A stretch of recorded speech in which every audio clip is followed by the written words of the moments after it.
From meeting room wisdom to bestseller lists, changemakers to chapter ones, this is where expertise meets legacy. You're tuning into the Authors on Mission podcast, where industry giants become literacy legends. In every episode, we talk with authors who turn their brilliance into books that transform lives. I'm Danielle Hutchinson, your host and Chief Creative Officer at Authors on Mission. Welcome to your authorship experience.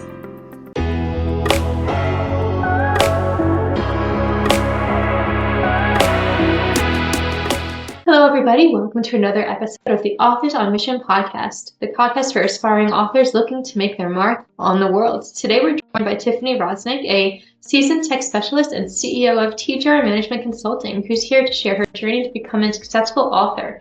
Her book, That's Not the Help I Need, Real Talk for Women About Winning at Work, has already hit bestseller status in 5 categories and maintains a stellar 4.9 star rating.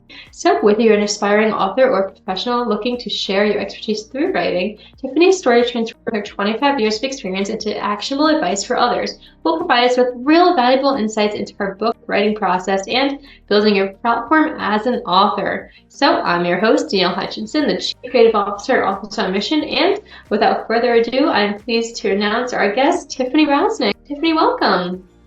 Hi, Danielle. Thanks for having me. It's good to be here. Yeah, it's great to have you too. We love having authors on from all different walks of life and all different genres and experiences. And I think we have a lot that we can teach our audience here today. So I would love to start off today with, sort of a little bit of your own background and what led you to write your book. Sure. My professional background is I spent 20 plus years in the tech space, primarily in software development, working for a few different companies, and always unique experiences going through the workplace. And I would often say to friends, you just can't make this up. I got to write a book, and this is going to go in my book. And I got to a point, probably 3 years ago now, where I was recounting some story to a group of friends. And it probably started something to the effect of, this is going in my book. And one of my friends had stopped me and said, okay, when are you going to stop talking about this book you're going to write and actually write the book? And so at that point, the gauntlet had been thrown and I was on the hook to actually put up or shut up. So here we are. I love that it kind of just came so naturally to you, that just a casual conversation and how much you've been wanting to write for so long. You just needed that little nudge to be like, okay, let me actually get started here. I think of a lot of our listeners today are, in that same boat. They're inspired to get a story out there and begin writing, but, what's holding you back? I always say, if you are waiting for the perfect moment, it might not ever come. So it's good you got your foot out there. Kind of branching off of that, how did you identify your angle in the creative business book market? You had all these ideas, and how did you decide to approach it in the way that you did? So I've been mentoring other young female professionals in the workforce for a number of years. And I felt like the conversations I was having with them were all very much similar. So I wanted to write a book, and I wanted it to be some of these things that I had learned along the way that I had already been sharing with some of the women that I was mentoring, but I wanted it to be in a very pragmatic way, but also in a very casual way. So if we were going to go sit down for coffee or we were going to have a drink and you said, hey, I got this problem, this is the conversation we would have. Understood. Yeah. Okay. So then sort of just figuring out the need that had to be filled in your market based on who was coming to you with what problems, and kind of finding those patterns. Then I can see where that came from. So if you don't mind just telling us a little bit more then about, I understand that you have over 25 years of experience, and how did you figure out which stories to include? I mean, you mentioned to your friends that you had a lot of them in there. I'm sure that was a part of the writing process itself, is deciding what exactly was going to go in there. Perhaps you could share a little bit more on that for us. Yeah, it was an extensive sticky note process. So as I thought back on what were the events in my career that I learned the most from, whether they were positive or negative, but they had the most impact on my career, those were the ones that ultimately bubbled to the top. So there's a lot of stories we can tell. But as I thought back, there was a very clear lesson learning around, how do I write a performance review? That story made the book. There were very clear lessons learned and help that I had gotten in how to negotiate my next position in my step up the ladder, if you will. So that made the list, right? So that's how it ultimately boiled down and how I got to 8 chapters. I mean, we could have written 15 or 20 chapters if I took more experiences, but those were the ones that I felt were salient and would resonate with many of the people in my audience. And I could have a truthful conversation around. Like I could say, look, I did this well, and this is how it turned out. Or, oh, I did not do this well, and this is how it turned out. Understood. Yeah, I mean, it's really important to kind of narrow it down, because also if you had even more chapters, then perhaps you might have lost the audience more. You need to kind of pick out those stories and those lessons that will most resonate with your audience. So I understand that completely. And, I also have the sticky note method. I love that a lot too, because it kind of is like a visual way of figuring out what's going to go in there. I wonder, would you like to share a little bit more about your writing process and what led you to the completion of the book? Sure. The story part was really important to me because I thought that was something that my reader could easily latch onto. So you hit on a couple things. Like if the book would have been too long, I would have lost some readers. But if the book wasn't personal enough, if it didn't really involve me, if it was told more in a third party scenario, it wouldn't have had the same impact, right? There's plenty of business books out there where it's taught from a third party perspective, or it's very academic, or it's very theoretical. And that's not the type of person I am. I like to, try to anchor it for you in a personal story. Then I also try to give you some practical steps, things you could truly try, you can walk away with today and try. And I tried to set it up in a way in which you didn't need to consume it all at once. You could take it one chapter at a time, or you could tear out, for example, there's 2 chapters in the back where I'm really talking about being a parent in the workplace. That doesn't apply to a lot of women, or they're not ready for it at this time, but they could take or leave those chapters and still get some value out of the book itself. So in my writing process, I tried to be mindful of the different types of women that are in the workplace today, right? But my target market was still very much women that were maybe 5 to 10 years in their career. So they had enough work experience to have observed some of these things or had these experiences, and we're still looking for ways to get around them, to avoid the pitfalls, if you will, or get over the hurdles that might be in front of them.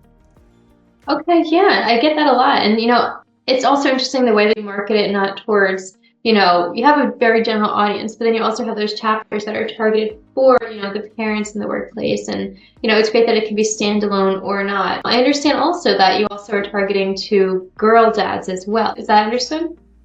That was one of those unique areas that came up. It certainly wasn't a target market that we put on the list. Going in, like I said, we were really focused on women who were 5 to 8 years into their career. But I found that women who have even been in their career for much longer, even some of your boomers, to your baby boomers to an extent, that are still in the workplace, have found some value and some camaraderie in the stories that I'm telling.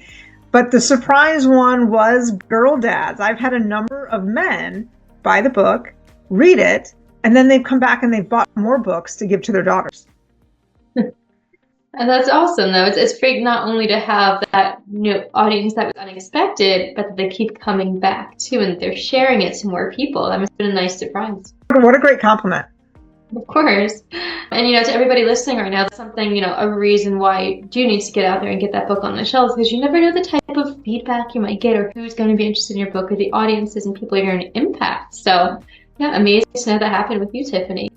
Now, I'm wondering, would you like to dive a little bit into the content of your book? I understand that you have a 4 R's framework. Would you like to share a little bit about that? Perhaps a little sneak peek for our audiences who might be interested in learning more about were they to dive into your book?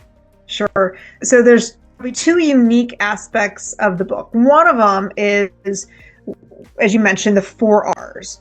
And each story, so I'll tell a story about my professional experience, and then I break the story down into the 4 R's. So the first one being risk. What was the risk I took in that particular story? The second one is rejection. How did that risk that I took work out? Oftentimes it showed up as rejection. The third one is resilience. So how did I feel about it? How did I come through it? How was I resilient around that situation? And then the fourth one was reset. How did I move forward? How did I change my game plan to achieve whatever the desired outcome was that I wanted? So every chapter is set that way. Each chapter starts with a personal story from me. It follows the path of the 4 R's. Then throughout the rest of the chapter, we break it down and we give specific examples or action items under each one of the R's that you could take in a similar situation for yourself.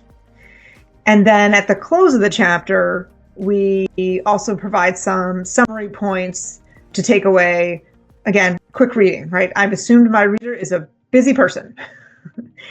But the second unique thing around the book is the whole book itself centers around 3 questions that women need to keep asking themselves in any situation. So regardless of what the risk is you're taking or how you're resetting or any of this, there's 3 questions that are really driving you towards.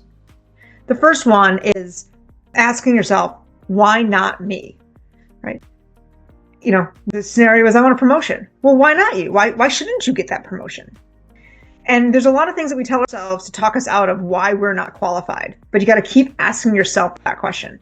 The second one is, if not me, then who? So if I'm not the right fit for this promotion, who? Let me look around. Is there anybody else that I think really is better than me in this situation? And again, kind of getting at that imposter syndrome. And then the third one is, if not now, then when? Now, it is entirely possible that you're the right person for this promotion. You are more than qualified or more qualified than anybody else around you.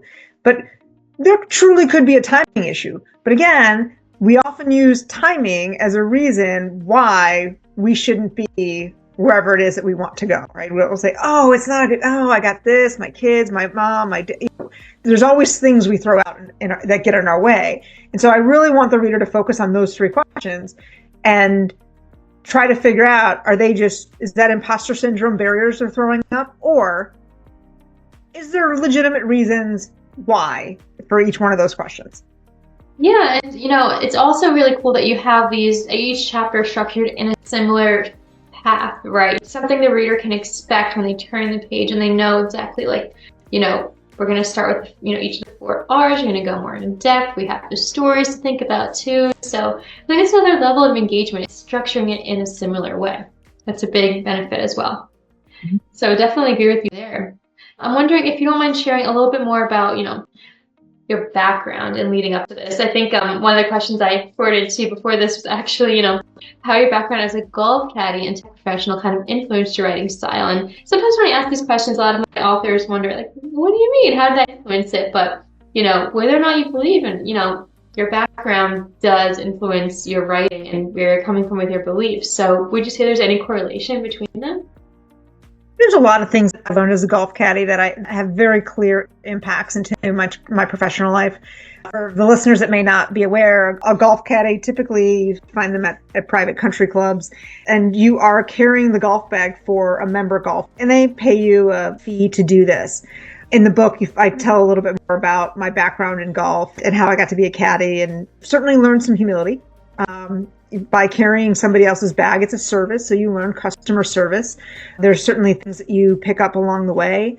And I think one of the things that I really took away was just being able to find conversation. I'm carrying a golf bag for somebody that could be 30, 40, 50 years older than me at that time, right? I'm a teenager. That could be, a number of years older than me, may have absolutely nothing in common, but you find common ground, you find something to talk about, you find polite conversation. And I think that is a very disarming skill, to be able to find polite conversation with somebody that you've never met before, or maybe just don't know very well, or you may never see again after that.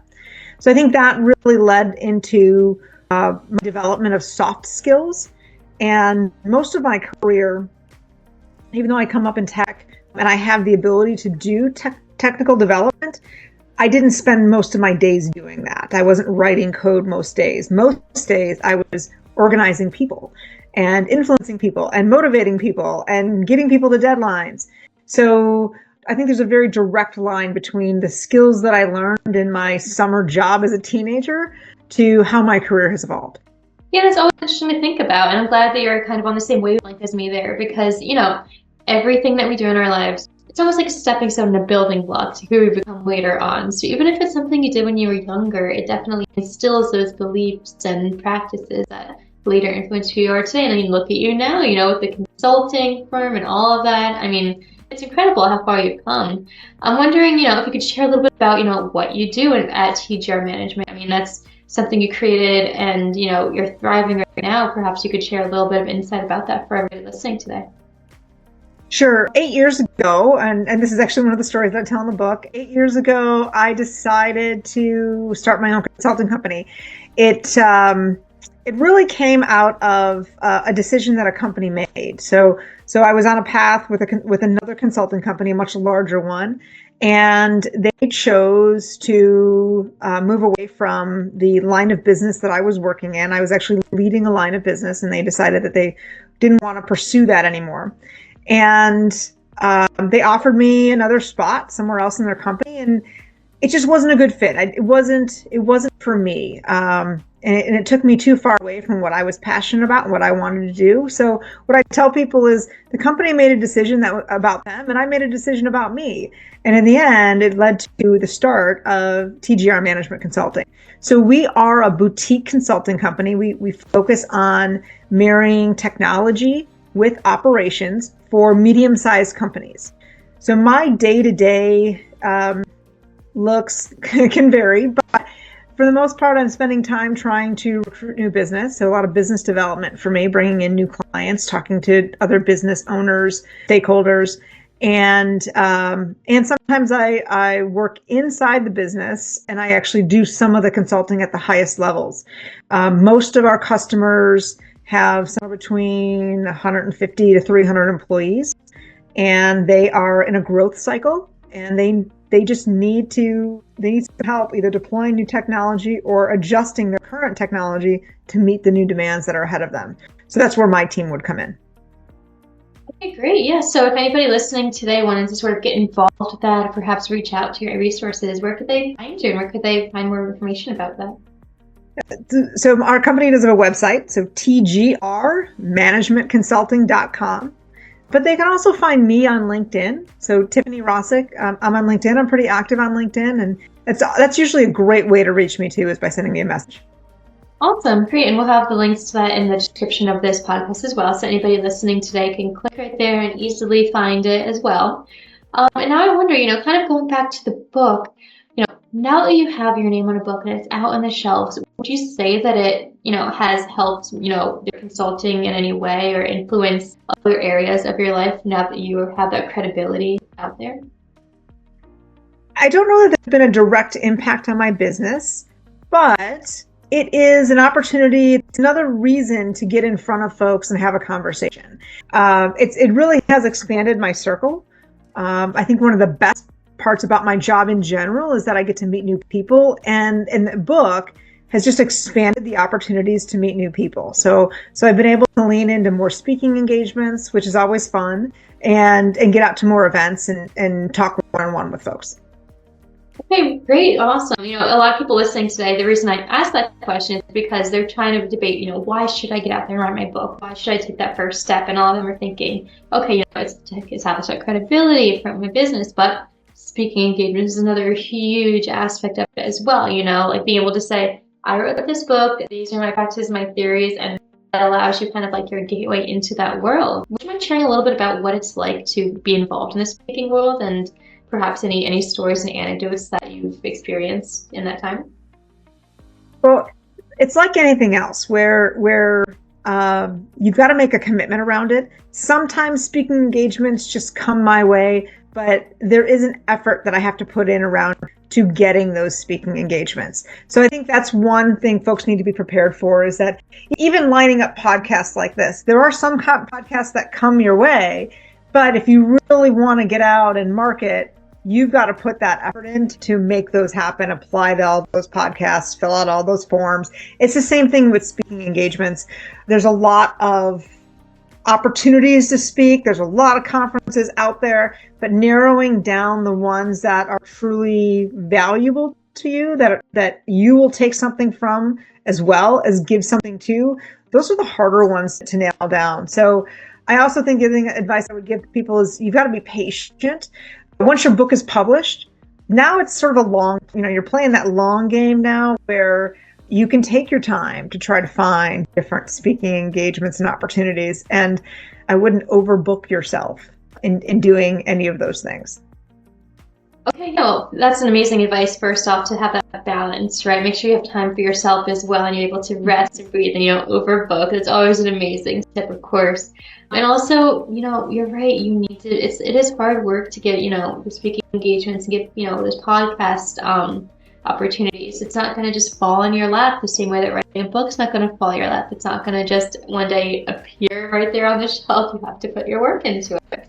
So thank you for sharing that kind of aspect of after publication. I'm wondering now, on the topic of advice and wisdom to our listeners, what kind of advice might you give for the writing process itself? Like a lot of people might be on the fence about writing, or they're facing challenges in their writing. What did you experience in your story that perhaps you want to share with other aspiring authors to help them learn from it? I really enjoyed the writing process. After that happy hour and I got called out about writing a book, I decided, you know what? Why not me? I essentially used my own 3 questions against me, right? Why not me? We could say timing wise, could kick the can down the road forever. No timing is going to be perfect. But for me, what really, really helped was having some folks around me that refused to let me fail. So those same women that told me to put up or shut up actually showed up many, many times over the course of those 2 years and just wouldn't let me fail. So that very, very first Get Started weekend, I hosted a little writer retreat not too far from where we all live. They all came and I said, look, guys, here's my goal for the weekend. I want to write some stories.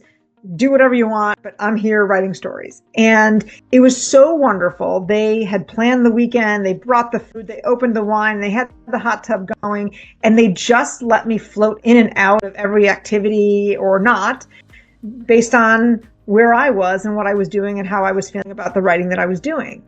And then over the next several months, every time I would hit a wall or I couldn't move past some milestone or I was dragging my feet, they were just a phone call away. One of them would step up and be like, all right, let's get you untangled here. Let's see how we can get you moving forward. And that's ultimately what did it, is that I had some folks around me that refused to let me fail.